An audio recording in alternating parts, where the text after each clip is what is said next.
यदि शीघ्र ही मेरे परिवारजनों की मूर्छा नहीं टूटी तो मैं भी ये संसार त्याग दूंगी। माता, नहीं।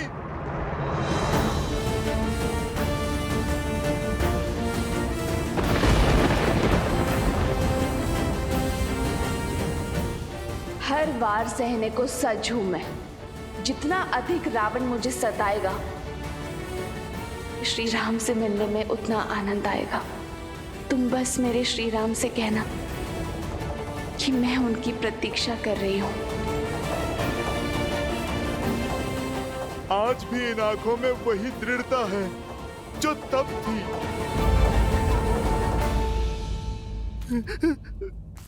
माता, माता रुक जाइए।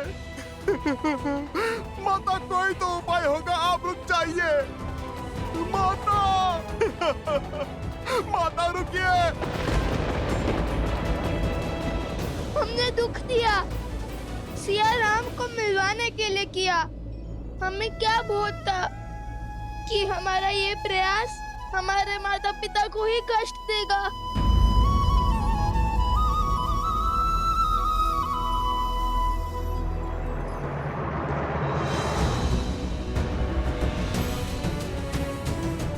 माता, माता, माता।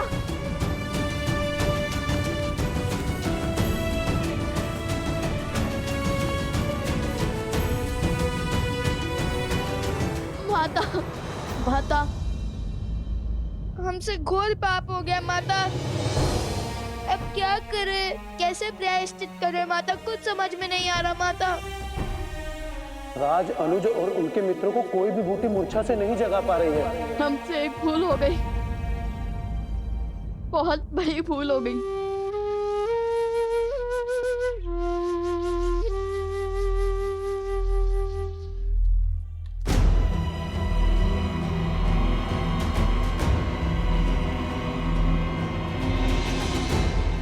माता, माता, माता, माता, माता।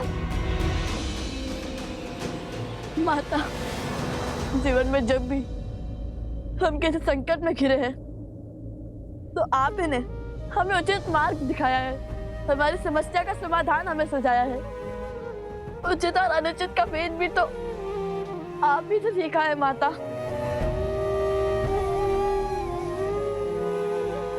और आज जब हमने अपने परिवार को इस अवस्था और परिस्थिति में पहुंचा दिया है तो आप कुछ नहीं कहेंगी। माता, हमें क्षमा कर दीजिए माता। अपना मोह तोड़िए और हमें मार्ग दिखाइए माता। माता, माता, माता, माता, माता बिना कुछ कहे कहाँ जा रही है? माता बिना कुछ कहे कहाँ चली गई? हनुमान जी, हनुमान जी, हनुमान जी।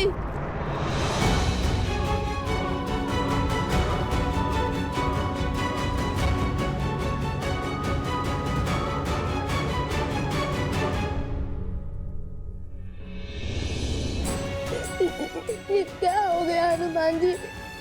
ये क्या हो गया? हम घोर पाप कर बैठे हनुमान जी, घोर पाप। हमने आपके साथ भी तो इतना अनुचित व्यवहार किया। आज जब सत्य का भान हुआ तो हर गलती का आभास हुआ हमें। हमें क्षमा कर दीजिए हनुमान जी।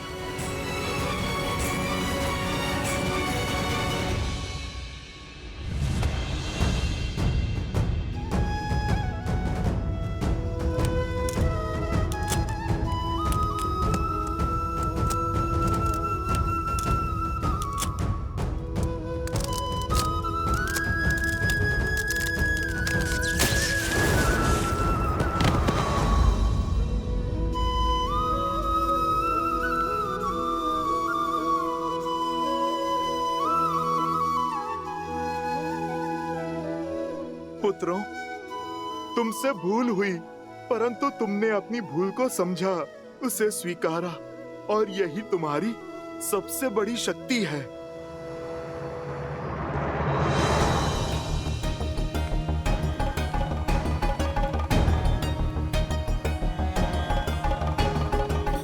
वन देवी,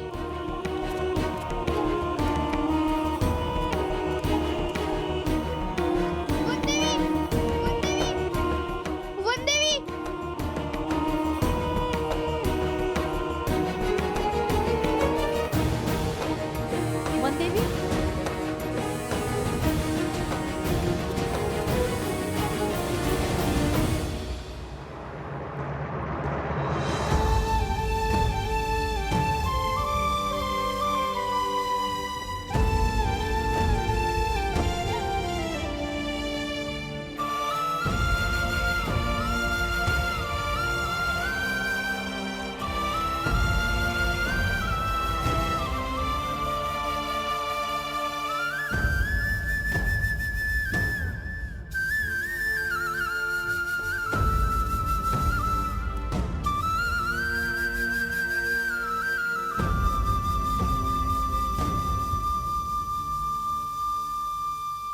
इस समय, इस क्षण क्या उचित, क्या अनुचित, कुछ समझ नहीं आ रहा है। किंतु केवल इतना जानती हूं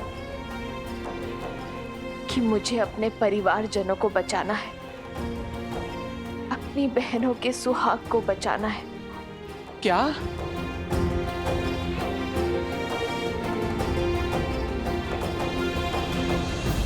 अब मैं जिस तप का आरंभ करने वाली हूं, जिस तपस्या के लिए मैं अपनी आंखें बंद करने वाली हूं, वो अब केवल तब खुलेंगी जब मेरे कानों में मेरे परिवारजनों के ठीक होने का समाचार मिलेगा। और यदि मुझे उनकी कोई बुरी सूचना मिली तो मैं सदा सदा के लिए इस देह को भगवान वाल्मीकि के इस पवित्र आश्रम में त्याग दूंगी।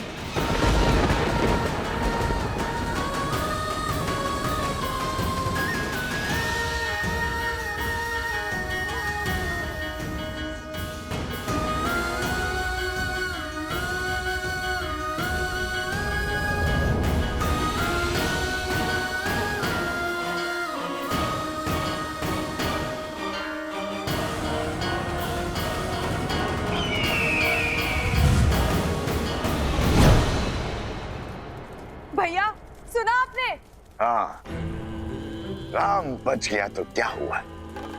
शीघ्र ही एक प्रहर का अंत होने वाला है और अब तक सब मूर्छित हैं। यदि किसी एक की भी मृत्यु हुई तो मेरी मृत्यु सदा सदा के लिए टल जाएगी। आज नियति का लेख भी बदल गया। हमने भाग्य को बदल दिया। एक बार सीता गई तो मेरे सर से चंचलाक्षी का श्राप सदा सदा के लिए टल जाएगा। सीता की मृत्यु मुझे जीवन दान देगी। अब विलंब है तो केवल समय चक्र के पूर्ण होने का।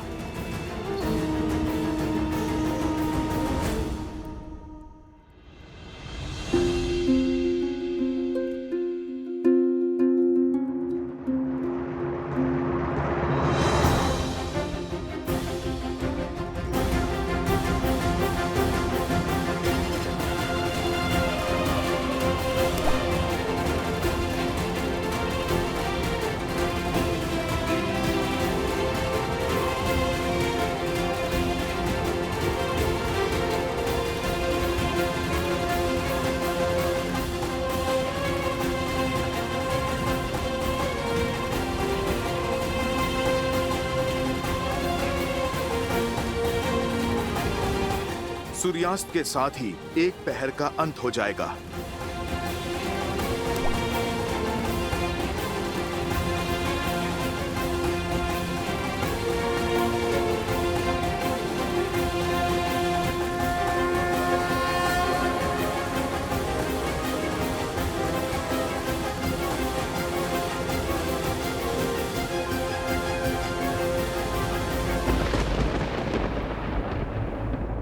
आंसू पोंछो बालकों, ये समय निर्बल होने का नहीं, बल दिखाने का है।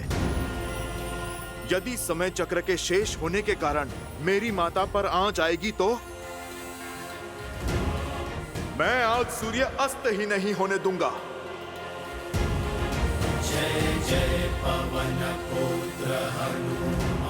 जय त्रिकालदर्शी भगवान वाल्मीकि।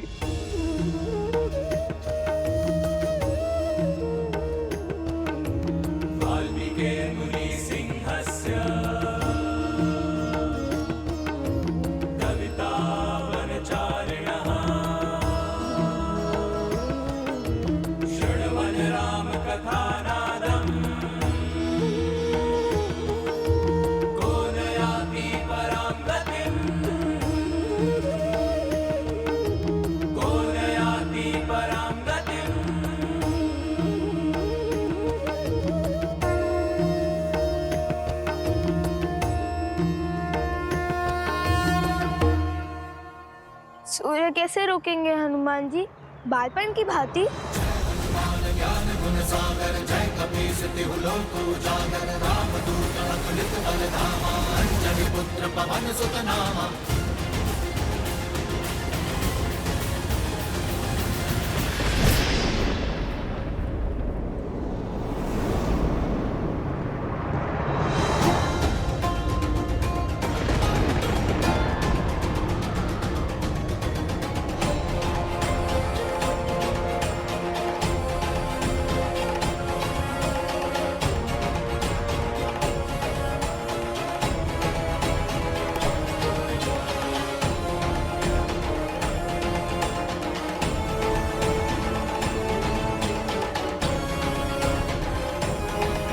श्री राम, समय चक्र पूर्ण हो गया है और अब तक। निराश मत हो उर्मिला, व्यक्ति का अंत उसके प्राण जाने से नहीं,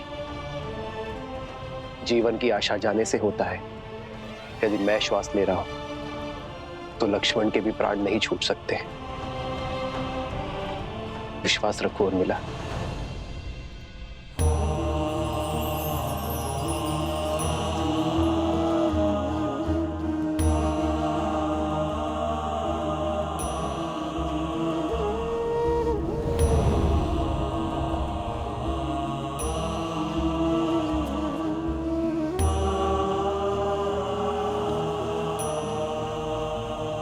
सूर्यास्त हो गया है अब तक।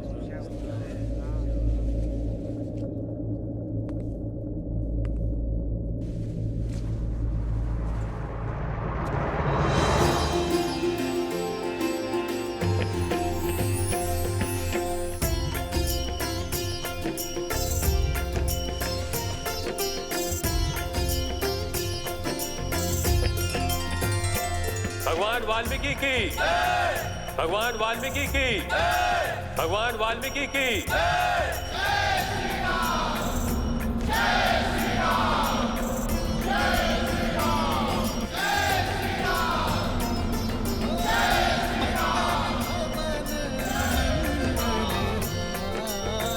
क्या हुआ हनुमान जी? ऋषिवर, आप ही के कारण मुझे मेरे भाइयों और बंधुओं का साथ पुनः प्राप्त हुआ है। रघुवंश की जो डोर टूटने को थी, उसकी एक रेशे से आपने रक्षा की है। आपका जितना आभार व्यक्त करूं उतना कम है ऋषिवर। मेरे कारण नहीं, त्रिकालदर्शी भगवान वाल्मीकि के कारण।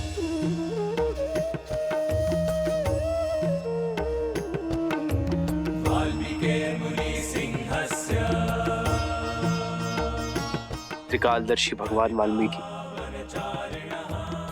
आपका यह आभार रघुकुल सदा स्मरण रखेगा।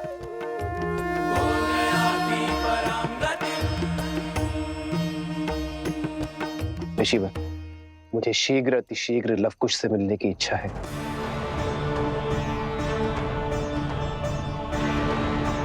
ऋषिवर, विनती है मेरी, मुझे लवकुश के पास ले चलिए। किंतु भगवान वाल्मीकि की इच्छा कुछ और है। अश्वमेध यज्ञ पूर्ण होने के मुहूर्त में समय कम शेष है। वो चाहते हैं कि आप पहले अश्वमेध यज्ञ पूर्ण करें। धर्म और अयोध्या के मान के लिए अश्वमेध यज्ञ अति आवश्यक है। रहा प्रश्न लवकुश का, तो शीघ्र ही भगवान वाल्मीकि स्वयं उन्हें लेकर आपके समक्ष अयोध्या पधारेंगे। जैसी भगवान वाल्मीकि की इच्छा। ऋषिवर, आपने बहुत बड़ा उपकार किया है हम पर। आप भी शीघ्र अयोध्या पधारें और हमें सेवा का लाभ दें। अवश्य महाराज।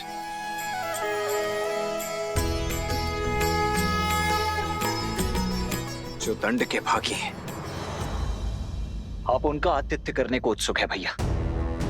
आपको स्मरण है, उन दोनों ने न केवल अश्वमेध यज्ञ के अश्व को रोकने का दुस्साहस किया है, अपितु स्पष्ट रूप से अयोध्या पर प्रहार भी किया है। उन दोनों का स्थान अयोध्या के कारागृह में, ना कि अतिथि गृह में। लक्ष्मण,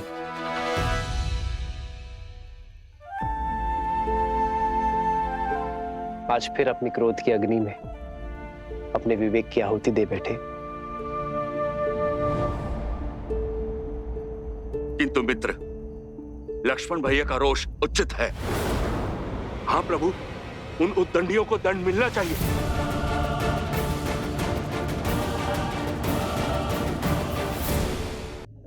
वानर युवराज का मत उचित है। हाँ महाराज, अयोध्या के अपराधियों को दंड मिलना चाहिए। अयोध्या के अपराधियों को दंड मिलना चाहिए। अयोध्या के अपराधियों को दंड मिलना चाहिए।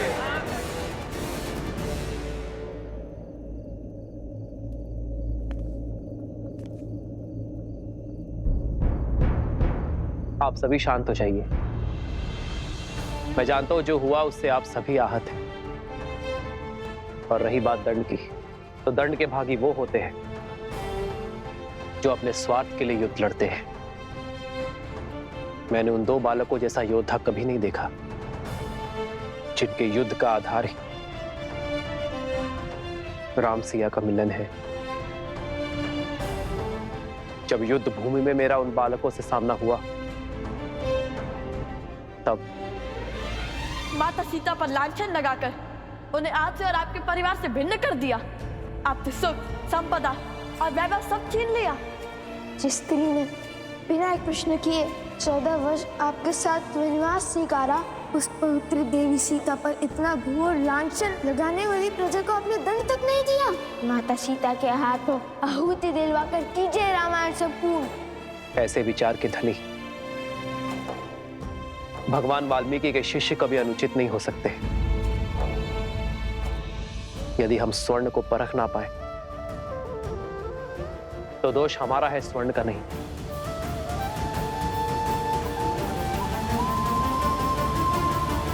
भैया, यदि उनका लक्ष्य इतना शुभ और विचार इतने शुद्ध है, तो हमें उनसे क्षमा मांगनी चाहिए भैया। भूल तो हमसे भी हुई है, बिना उनकी बात को समझे हमने उन पर प्रहार कर दिया। भूल ना तुमसे हुई है ना उनसे। तुम अपना धर्म निभा रहे थे और वो अपना धर्म निभा रहे थे।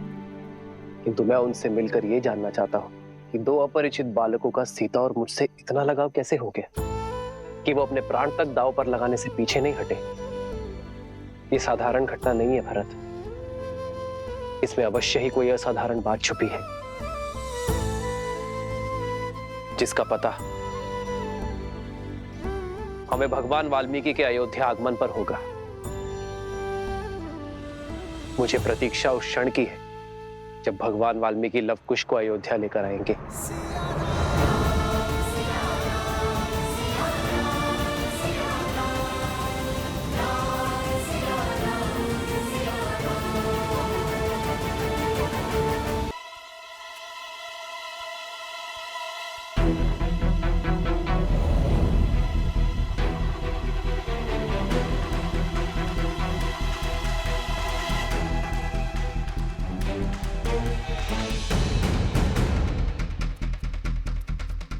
अरे ये क्या, हनुमान जी का चित्त भोजन में नहीं है।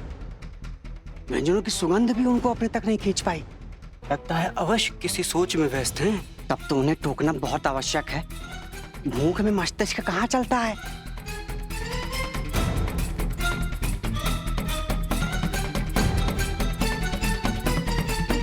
हनुमान जी, भोजन सज है। आप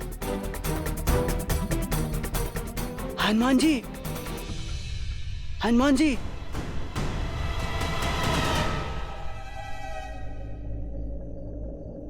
मौन, कृपया। देख नहीं रहे मैं कैसी चिंता में खोया हुआ हूं?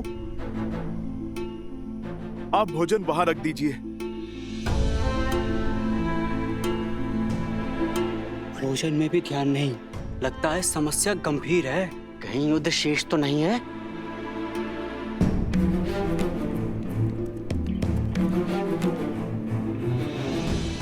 सब कुछ जानते हुए भी ऋषि भरद्वाज ने प्रभु श्री राम को लवकुश का सत्य क्यों नहीं बताया? उन्होंने क्यों नहीं कहा कि माता सीता यही हैं? भगवान वाल्मीकि के आशीर्वाद से प्रभु श्री राम का माता सीता से मिलन क्यों नहीं करवाया?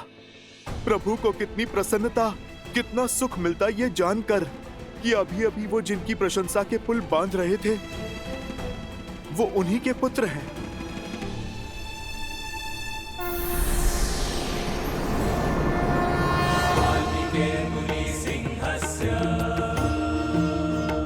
हे त्रिकालदर्शी भगवान वाल्मीकि, अब आप ही सुलझाइए इस उलझन को।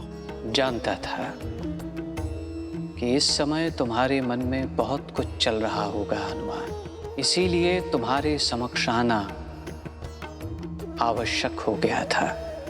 भय था कि कहीं तुम अत्यधिक उत्साह में तुम ये बात महाराज राम को ना बता दो। अब किस बात का विलंब? रामायण को संपूर्ण होने के लिए इससे अच्छा अवसर और क्या हो सकता है? लगता है मानो हमने माता का विश्वास ही खो दिया है। मैंने तो कहा था कि हनुमान जी को हमेशा शुभ होने का संदेशा हुआ है, किंतु माता है कि हमारी बात ही नहीं सुन रही। और न जाने ये ऋषि भारद्वाज कहाँ रह गए। क्या करे भैया, शिविर की ओर चले? नहीं कुश, हम भगवान वाल्मीकि की आज्ञा से आश्रम में आए थे, तो उनकी बिना अनुमति के हम बाहर भी नहीं जा सकते। किंतु हमने शीघ्र ही कुछ नहीं किया तो? तुम्हें जो करना था कर चुके। ऋषिवर, भगवान वाल्मीकि को जो करना था उन्होंने कर दिया। अर्थात?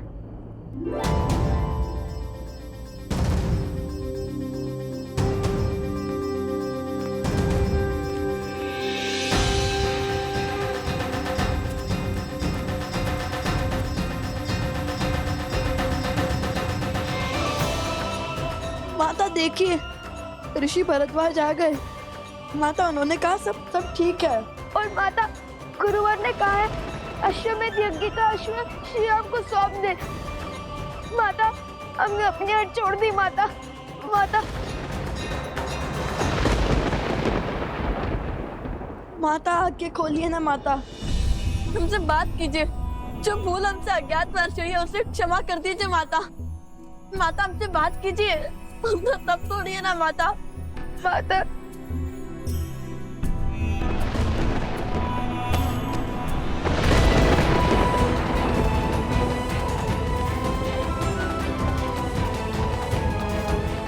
माता आंखें खोलिए ना। माता अपनी आंखें खोलिए ना माता। क्यों अपने पुत्रों की बात सुनकर भी आप अनसुना कर रही हैं? आपके रोष के साथ कैसे जी पाएंगे हम माता? तुमसे केवल इतना ही कह सकता हूं कि जो वचन तुमने मुझे दिया था उसे निभाओ। जब तक इस सत्य को मैं स्वयं रघुकुल के समक्ष और अयोध्या वासियों के समक्ष न ले आऊं, तब तक तुम किसी से नहीं कहोगे कि लव और कुश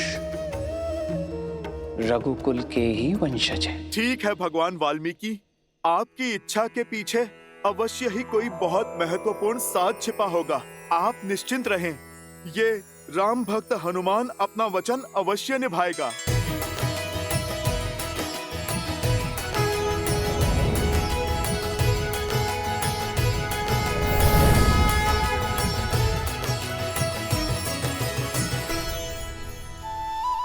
चिंता मिटी तो अब भूख सताने लगी। चलो कुछ खा ही लेता हूँ।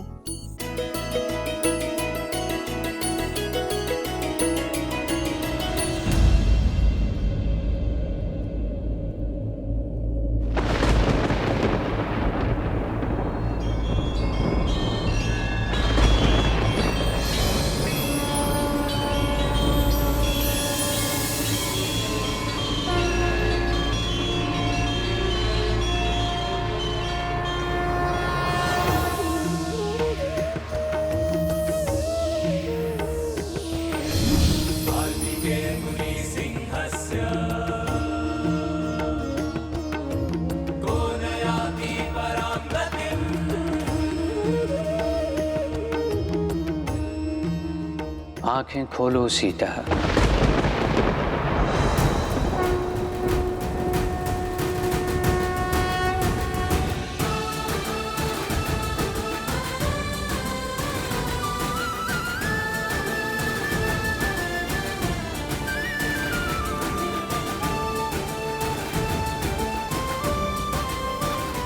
प्रणाम भगवान वाल्मीकि जी।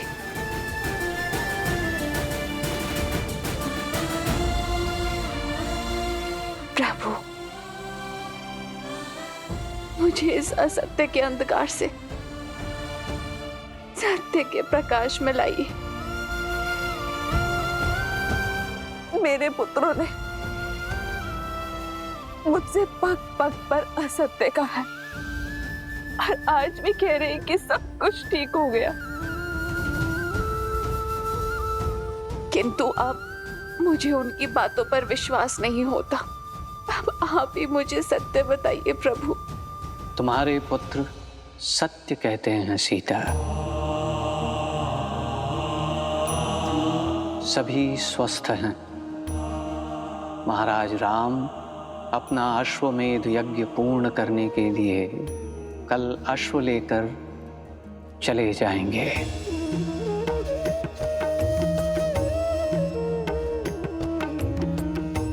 किंतु मैं यहाँ केवल ये कहने आया हूँ कि मेरे शिष्यों ने कोई अधर्म, कोई भूल नहीं की, बल्कि उन्होंने तो मेरी सीख को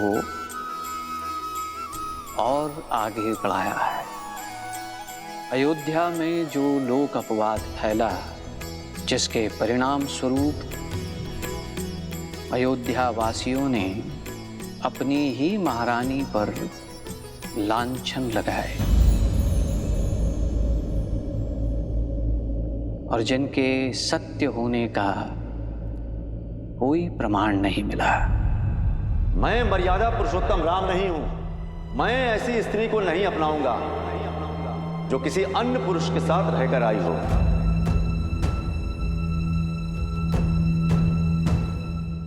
सियाराम दूर हुए ताकि एक नई सोच को जन्म दे सके जो लोकापवाद से मलिन ना हो। एक ऐसा समाज बनाएं जहां नारी को बार बार अपनी परीक्षा ना देनी पड़े। और वो सोच अधूरी रही। लवकुश ने यही सोच पूर्ण करने के लिए जो कुछ भी किया वो धर्म सम्मत भी है और नीति सम्मत भी। तुम्हें तो गर्व होना चाहिए कि ये न जानते हुए भी कि सीता ही उनकी माता है। लवकुश, एक नारी के सम्मान के लिए संसार के सर्वश्रेष्ठ धनुर्धर और महान योद्धाओं के विरुद्ध भी खड़े होने में भयभीत नहीं हुए।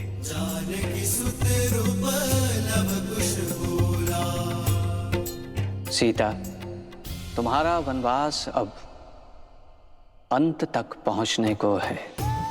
जिस प्रकार हर घटना के पीछे एक कारण होता है, उसी प्रकार ये युद्ध भी वही मार्ग है जो तुम्हारे अधिकारों को एक नई पहचान देगा। भगवान, क्या हम अपने पिता से मिल सकते हैं? शीघ्र, किंतु इस समय सबसे अधिक तुम्हारी आवश्यकता तुम्हारी माता को है लवकुश, क्योंकि अब तक तुम जो युद्ध लड़ रहे थे वो महारानी सीता के लिए था, परंतु अब तुम्हें अपनी माता के अधिकार के लिए लड़ाई लड़नी होगी। और केवल अपनी शक्ति का प्रदर्शन करके तुम ये युद्ध नहीं जीत सकते, क्योंकि ये युद्ध है लोकापवाद के विरुद्ध, असुरी सोच के विरुद्ध जो अयोध्या वासियों के मन में घर कर चुकी है। और बुरी सोच को केवल शुभ सोच ही उचित कर सकती है।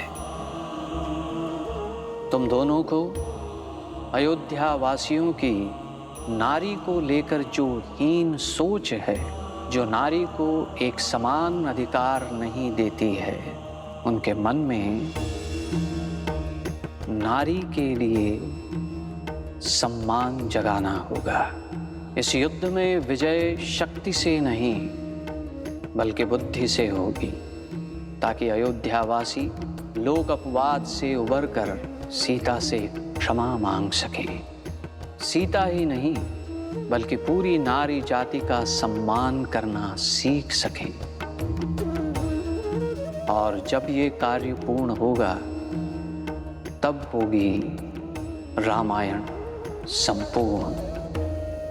स्मरण रहे, ये दायित्व बहुत बड़ा है लवकुश।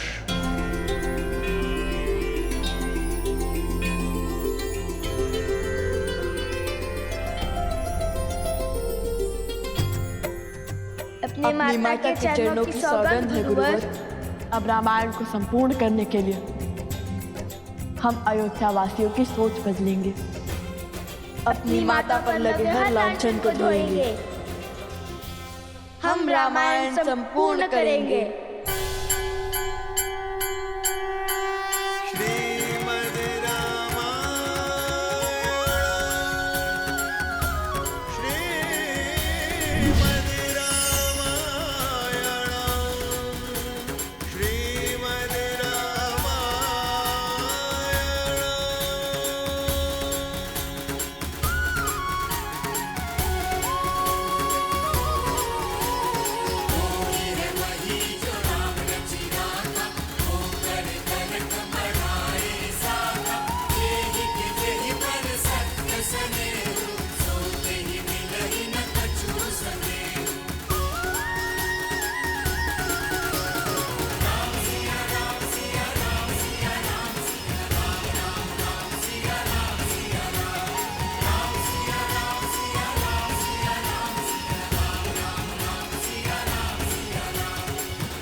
क्रोध में न जाने मैंने क्या क्या कह दिया,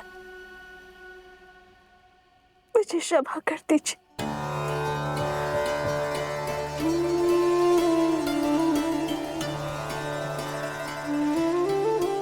ऋषिवर, आपके मौन का कारण समझ गई हूं मैं, मुझे क्षमा कर दीजिए। देवी, अंत भला तो सब भला। देवी सीता और लवकुश का सत्य आश्रम तक ही सीमित रहे, ये बात आश्रम से बाहर ना जाने पाए।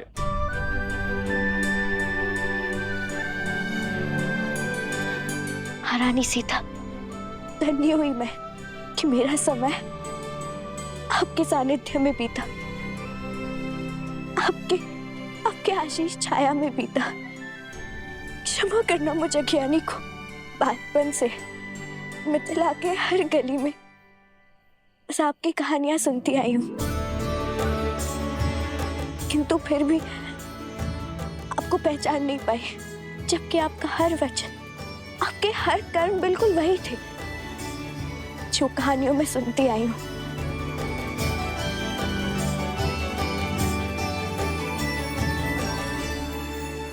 अरे, जब हम नहीं पहचान पाए तब आप कैसे पहचानती? हमारी माता जो ठान लेती है वो करके ही दिखाती है, बिल्कुल हमारी भांति, है ना माता?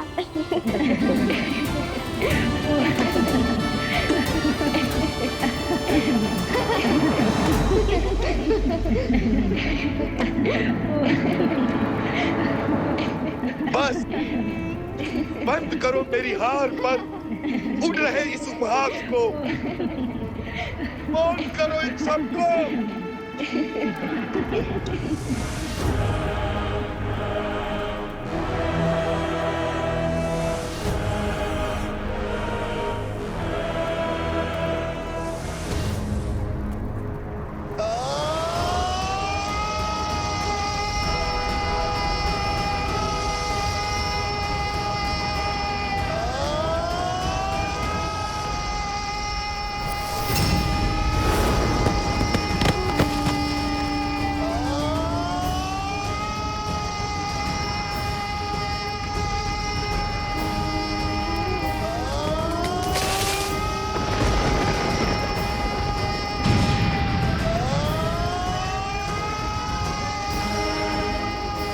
रोकिए इन्हें, इनका क्रोध हर सीमा पार कर रहा है।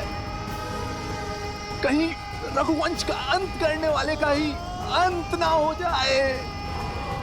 रुक जाइए भैया, शांत हो जाइए, शांत हो जाइए भैया, शांत हो जाइए भैया, शांत हो जाइए।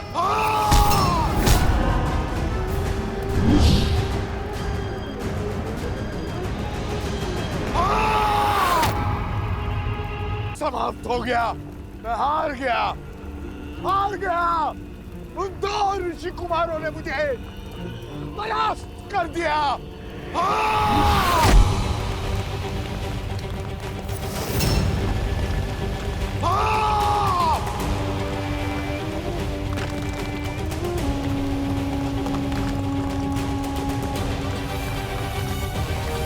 चलिए चलिए यहाँ से। नहीं, मैं अपने भाई को छोड़ के कहीं नहीं जाऊंगी।